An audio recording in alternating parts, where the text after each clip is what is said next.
В Чувашии подвели итоги конкурса «Строителям безмолвных рубежей посвящается». В нем приняли участие около 500 жителей республики. Больше месяца сохранялись в тайне имена победителей, исполнителей песен и авторов короткометражных видео. Торжественная церемония прошла в Чувашском государственном театре кукол. Чьи работы были признаны лучшими, расскажет Дарья Паскарюк. Конкурс на создание авторской песни был объявлен Союзом женщин Чувашии еще в феврале этого года. На призыв участвовать откликнулись как профессионалы, так и любители. Из более сотни музыкальных произведений только 7 вошли в одноименный альбом «Строителям безмолвных рубежей посвящается». Среди них и сурский сухопляс в исполнении этнофолк-группы «Ярды» и Августы Уляндиной.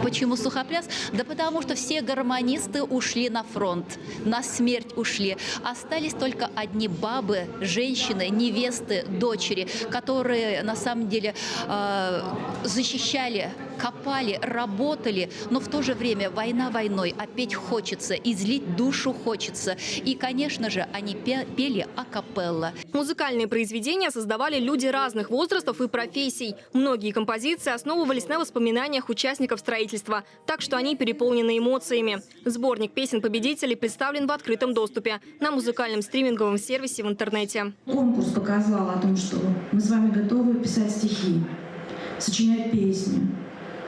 А это уже говорит о том, что память о строителях Сурского и Казанского оборонительных рубежей уже живет в наших сердцах. Мы сопереживаем и тем самым делаем события, накладываем их на бумагу, уже истории, которые будут гордиться наши с вами дети.